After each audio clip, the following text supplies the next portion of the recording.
Greetings and welcome to I Am Sure Sports. I am Omar Stennett and delighted that you have joined us one more day for one more episode of our Friday Big Bangers. What a journey it has been for the last 5 months, journeying with you as we put out good sporting content. Let me just greet you and say good morning, good afternoon, good evening, wherever you are watching us from. Also want to shout out all our subscribers, those of you who have joined the subscription list recently and those of you who have been there from the very beginning. We are very, very grateful. We have over 600 subscribers, and many will laugh at that and say, what is he celebrating? What are they celebrating? But we are grateful for every small milestone because they represent the next rung on the ladder to take us to where the ultimate goal and the ultimate prize is. So we continue to do our work, and slowly but surely we continue to grow. Want to thank all the people who work together to make this work, right? Ari Times TV, who do all the production, and they make the videos look better. They make me look good. And so you need to check them out. In fact, our videos, these videos premiere on Irie Times TV Fridays, Saturdays, and they do 2 reruns, and then on Fridays there is the premiere. So please check it out over there and give them some love. Tell them you heard about them over here on the I Am Sure Sports YouTube channel or on the Facebook channel. Respect and big up to all the people who sit in studio with me and create videos. Pioneer, who has been doing some tremendous Olympic preview videos. Check those out. But we don't to tarry because we have some very important things. There's a major global event happening. If you're living in a cave, get out and begin to look at the Olympics. The Olympics are on, people, and we're going to discuss the Olympic, in particular track and field, and as it relates to Jamaica. You know, this is one of the global event that we have a great name in, and we have great accomplishment. You go back to Arthur Wint, Herb McKinley, Merlin Ottey, you know, all of these people. You have the Usain Bolt and the Veronica Campbell-Brown, Shelly-Ann Fraser Price, and now we have Elaine Thompson era. Listen, things are going on. So let me start with all the good stuff, then I'll give you more good stuff, then I'll give you the better stuff, and then we'll tell you some of the disappointing stuff so far in the Olympics. All right, number one. Ding, ding, ding, ding, ding, ding, ding, ding. You like that drum roll? No, you didn't. Don't be a hypocrite. I know you don't like it, but not a problem. All right, number one is the 100 meters female. What a performance by our athletes. The 3 females. Woo! Shelly, Elaine, and Shericka Jackson. 1, 2, 3. Mother catch a flea. She put it in the teapot to make a cup of tea. 1, 2, 3. Jamaica got gold, silver, and bronze. In fact, Elaine Thompson-Herah won with an Olympic record. Of course, the Flojo record may never ever be broken, but Elaine Thompson-Herah won in an Olympic record. Shelly-Ann Fraser Price, though she did not PB, she did extremely well for 2nd place, and Shericka Jackson got 3rd place. Great performance by the Jamaican female. Come on, put your hands together, clap them. Thank you. Thank you so much, ladies. We are so grateful for the great work, the tremendous work, the sacrifice that you make, the labor that you put in, the stress on your bodies to do this for Jamaica. Not for yourselves only, not for your families only, but for the entire Jamaica. For those living in diaspora, those in the nook and crannies in Jamaica, all over, for uptown Jamaica, middle class Jamaica, and downtown Jamaica. You did it for all of us. All of us, the black Jamaicans, the white Jamaicans, the Asian Jamaicans, you did it for all of us, and we are extremely grateful. We weren't so fortunate on the men's side. Our national champion, Taekwondo Tracy, got injured days before the heats of the men 100 meters, and he did not go on. Oblique Seville a youngster, 20 years old, did very well, did a PB, but didn't make it to the finals. Ewan Blake, one of the veterans, a servant of Jamaican male track and field, major. I think this guy has won medals at almost every global meet from the junior level to the senior level. But I mean, injuries have taken a major toll on him, affected him in so many ways, and he came out, he gave his best, he didn't make it to the final. Ewan Blake, we're still proud of you. So for the first time in a long while, Jamaica didn't have representation in the 100 meters men, right? We didn't. However, it was won by an Italian.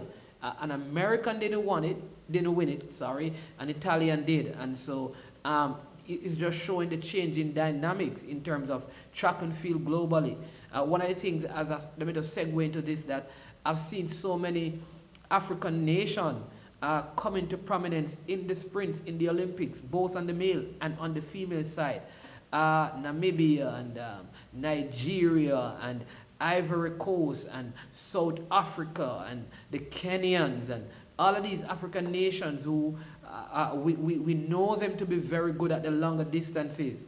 But all of a sudden, Botswana, they are coming into the shorter sprints and had many representatives on the male side, on the female side, in the 100 meters, in the hurdles, just all over the track for this particular games. And so that was good to see. Now let's move to we're just going through the sprints. So we also had the 100 meter females hurdles, right? 100 meter hurdles for female. And we also garner a next medal there, a bronze medal won by Megan Simmons Tupper. This must be the smallest athlete to have ever won a hurdles medal. And this must be the smallest athlete to ever represent Jamaica in the final of any event. And for many years, Megan has always done well in the heats and in the semi-finals and then struggled in the final. But finally, she got it all together and a tremendous run for her bronze medal. Tremendous run. I mean, I'm so elated, excited for her. And I mean, you can just tell she was over the moon. Also in that race, we also had Brittany Anderson, a youngster who PB'd in the semi-finals. She hit a hurdle in the finals, and so she did not get a medal, but again, great performance. And Brittany, I mean, you have the World Championships next year in Portland, Oregon, and you have more Olympics in you. You are the world record holder at the junior levels in 100 meter hurdles, and so we are expecting big things from you. I know you may be disappointed because you figured that based on the time of second and third place you could have medal, but it is what it is. It has happened, and you use these things as stepping stone for the next part of your journey. Yeah, all the men are through to the 110 meters hurdle, so I won't speak to that right now. But when let's move to the 200 meters female, because we had the finals in that, and again we got another gold medal. So far we have 5 medals, 2 golds, 2 bronze, and 1 silver. Elaine Thompson did the double back to back. What do I mean by that? The last Olympics she won gold in the 100, gold in the 200, and so she comes back and she repeats gold in the 100, gold in the 200. Alright, with great times in both. Alright, now Usain Bolt is the only other athlete to have done what Elaine Thompson here has done, and it looks like she could go and do it again. She has raised her stack in terms of being one of the greatest female sprinters of all time, at least in Jamaica. She's up there with the likes of, I think she and Shelly has separated themselves from the others, and the other group you have your BCB and your Merlin Otti, and then below that you have like a Karen Stewart, your Sharon Simpson, and your Juliet Cuthbert. But at the top of this list right now we have Elaine and Shelly. I'd say because of longevity, I'd say Shelly is a tad above Elaine. I would argue with someone if they said that Elaine is a tad above her. So Shelly is a tad above right now, but if Elaine goes and does a similar thing at the World Championship, she may elevate past where Shelly is and be the top female sprinter of all time in Jamaica and even globally. Tremendous performance. I know we could have done better, but Senton girl, Sharika Jackson, I mean, she just made a mistake in the 200 meters. I mean, she was leading very comfortable and she slowed down tremendously and was overtaken by three, never made it to the semifinals. If she was in the finals, I tell you, she would have medaled. I am telling you that. Right? Unfortunately, Shelly-Ann Fraser-Pryce did not medal in the 200 meters. But hey, Shelly, we love you still. I mean, you are a mother now, a little bit older and stuff. I think you should retire after the World Championships. You just go there. Whatever happened, you bring your son, you bring your husband, you bring your mother, you bring your father, you bring the entire community of Waterhouse to support you, as many people as possible, and you go out with a big shabang. Do one event. I would say do one event. Go in the 100 meters and then do the relays. And I mean, whatever happened, happened. But you also are a tremendous servant. I love that you have a relationship with God and you give credit to so much of what happens in your life to God. And that's tremendous. And just keep on that journey. I think whatever church you're a part of, they should use you to speak to other people who don't believe in their dreams and their purpose. And I know that you can inspire many by the message of hope that you share. You weren't one of the most popular kids coming out of high school through our championships. You weren't what we'd call in one of the traditional sprint schools, and look where you have made it. Had struggles, but you have made it to the top, and time has come on that career, and we commend you, we congratulate you, and we also want to thank Elaine because she's waving the Jamaican flag. And probably for the last 5 Olympic cycles, Jamaica has dominated the sprint either at the male or the female level. And trust me, I mean, for a nation our size, this is great. And that is why I say, people, if we as a nation could just take these positives and build around them and eliminate some of the negative stuff, we would be a great people. Not just a great country, but a great people. A greater people than we are. Let me put it that way. There's greatness written all over us when we put our hearts and our minds and dedicate ourselves to a process, a system, a way. We excel by the blessing of the Creator of all heaven and earth. Yeah! What else? Alright, so that's the 5 medals we have received so far. I mean, we had some other tremendous performance, and let me give you one. Tajay Gale, who is the world champion in terms of the long jump, Tajay Gale went in and we had him for a medal. He suffered a knee injury, and oh my God, that set him back. But this young man, I mean, must be commended. He had a knee injury and he made a final jump that got him into the finals. Coming into the finals, I think his management would have wanted him not to participate. But he's also celebrating his 25th birthday. I want you to listen to this, right? So he participated. He went to the final and he struggled on all 3 attempts. Ended up being 7th, but he showed a fighter mentality and he never gave up. And so Tajay, tough luck. You're 25, come back when you're 29. Rest that knee for the rest of the season. Don't participate in the Diamond League. Strengthen your knees and develop your speed, and then take the World Championship. So you'll be back-to-back World Championship winner, and then take that into the Olympics. Remember, people, the Olympics should have been in 2020. It's been held in 2021 because of the pandemic.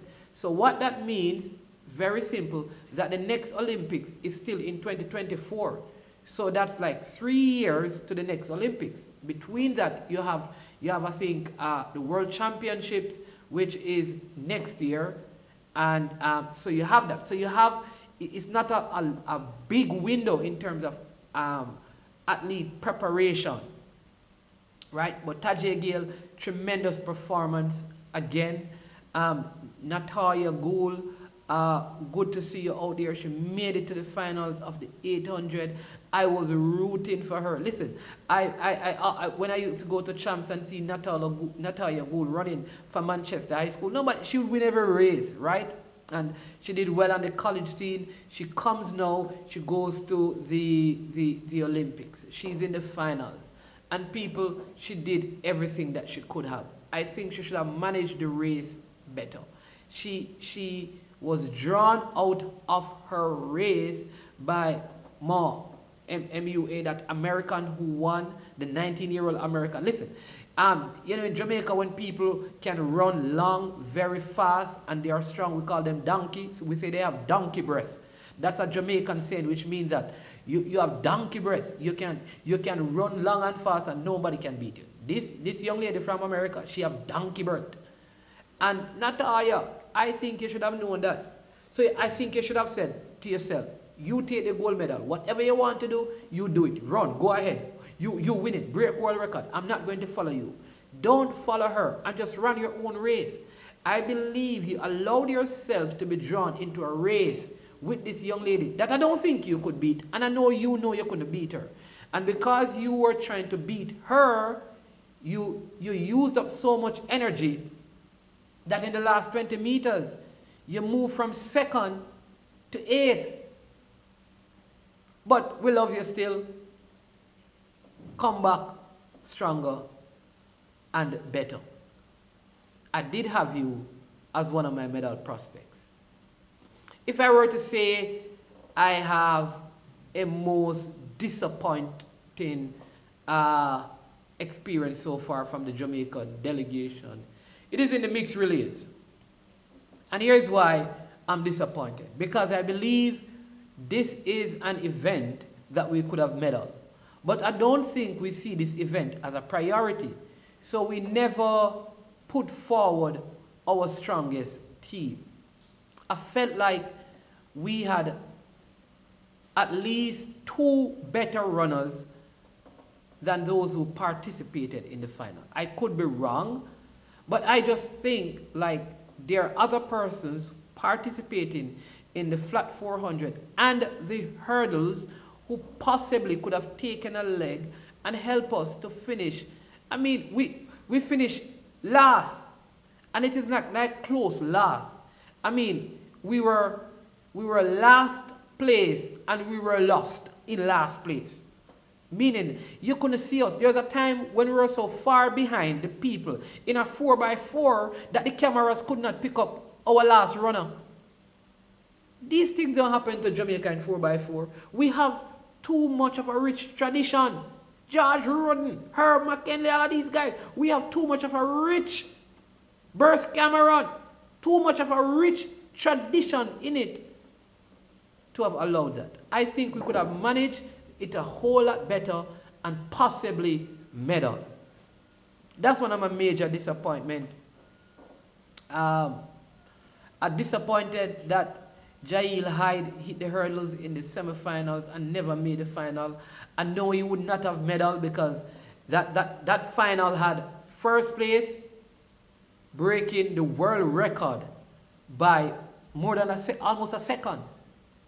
His record that he set recently. So if you go back to the Kevin Young record that Warlow broke, it's more than a second that he shaved off the world record. Listen, the man runs the hurdles in 45. All right, put that in context.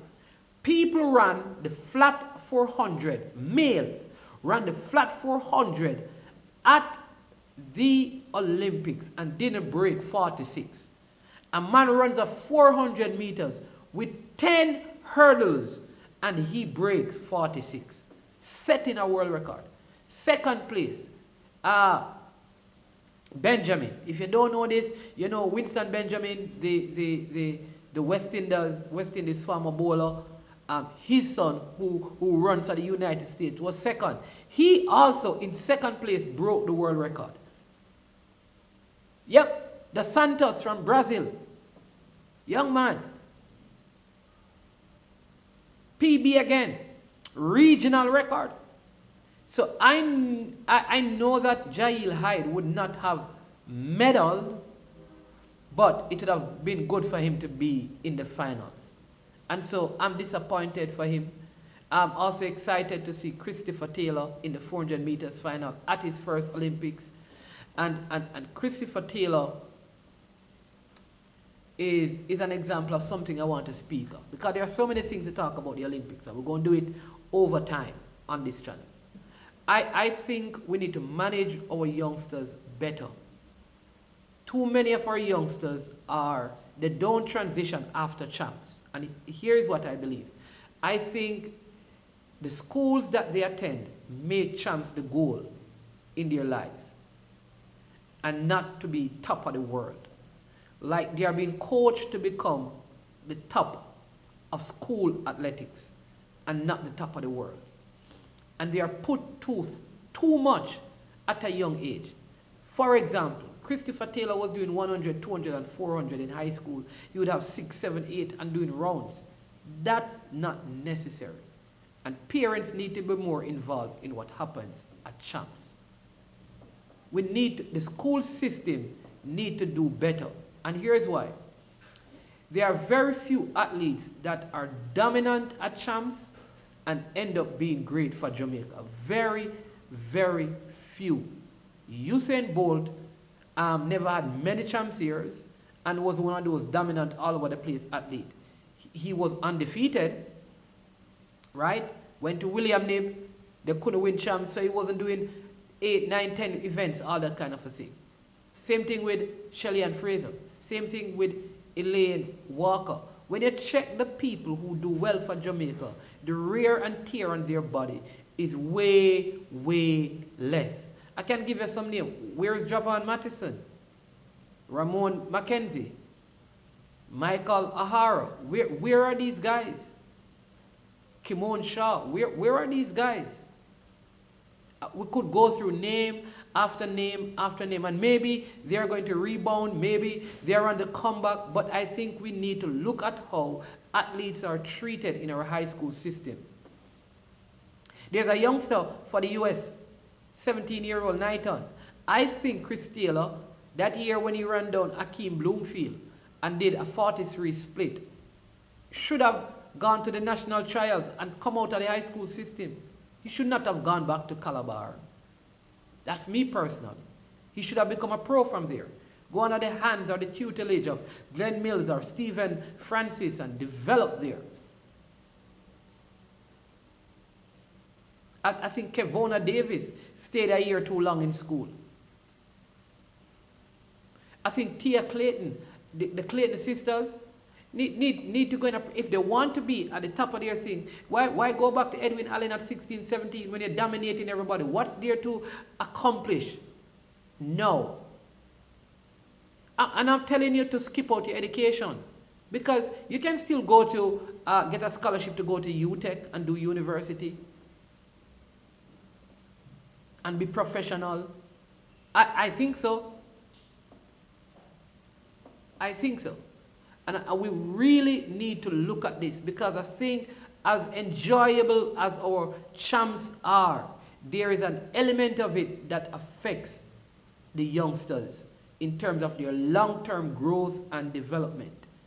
Brianna Williams has taken a different path, and she has surpassed all the youngsters. That's the thing. You look at Brianna's path compared to some of our females who were in the system in Jamaica. She has gone way past them. She's part of this Olympic team. She's going to be a part of the relay and maybe a gold medalist. That's what I'm talking about. That's what I am sure sports. So moving ahead, I think ISSA, the Jamaica Olympic Association, the J3As need to look at this and put together a plan with a pathway to our athletes reaching the highest possible level. Now, I think the IAAF needs to look at a next issue that I've noticed at the Olympics. This thing where athletes who have high testosterone levels are not allowed to participate in any event between the 400 to a mile. Alright? That's what they say. 400 to a mile, you can't participate. That means you can do like 5,000, 10,000, or you can do, and this is primarily to female athletes, you can do 200, 100 and stuff. Now, we had Mboma who set a junior record, and she came second in the 200 meters. Now, if there's a testosterone issue, it affects whatever. If it allows you to run longer, it can also allow you to run faster longer, which means that they're going to dominate the sport.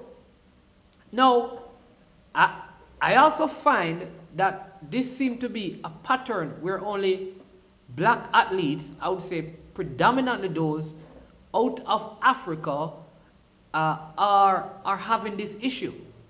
Is it that when the issue is in white athletes, it is not a problem?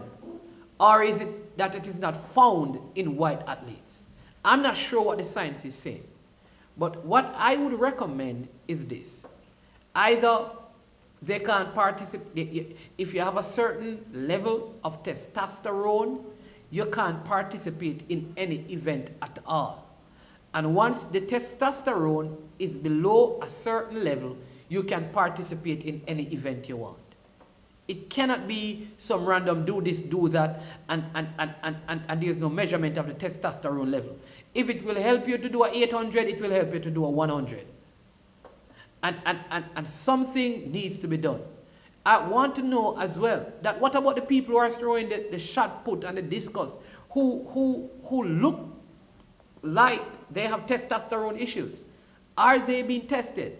Or again, is it that science has proven that this is something that affects only black athletes? Because I don't hear of white athletes going through the same testing and the same findings are coming up. I'm not a scientist. I am just the I am sure boss. But I think if this is not dealt with, it's going to cause problems down the road. Because to me, you have the Caster Semenya, you have the Mbono. There's a next one in the 200 meters. I think she finished 5th. There is the Ugandan who is not here. There is I think there's a young lady from Burundi, one of those places where her own athletic federation did something that the IAAF said that they were not a part of. So you have all of these issues. Something needs to be clearly established in terms of this. Is this just a phenomenon amongst black athletes? And if there's a testosterone level, what science can prove that it only affects longer distances? We need to check it out. I'm not a scientist, but something looks spooky about all of this.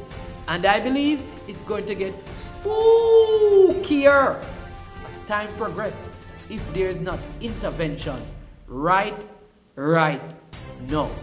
Now there's the next issue, and we don't have time to speak on it, but we're going to speak about it later. Why a person who is born a male and changes to a female gets to enter into a competition with other persons born female. I think what should happen is that if you're born a male and you change to a female, there should be different events for persons who are like that. I think that's what needs to happen. I'm okay with us having a next Olympics. Our next Olympics are a part of the Olympics where we cater to persons of that particular orientation. It's not, I think so, but I think there is an unfairness in how it is done. All people are accepted, but certainly if you're born a female, born a male and turn into a female, there must be some advantages in terms of strength based on how genetically we're made up. I am not a scientist. I'm just asking. If I were a scientist, I would be a mad scientist. Alright? My portions would be mad portions. I am just asking. This was I Am Sure Sports. I am Omar Stennett again. Thank you so much for tuning in, for joining, for liking, for sharing. If you have not yet subscribed, please subscribe to the channel. Please subscribe to the channel. We want to hit 700 by the end of the Olympics. Subscribers, that is. So hit the like button, subscribe to the channel, and share. Tell somebody about it. Have a blessed day.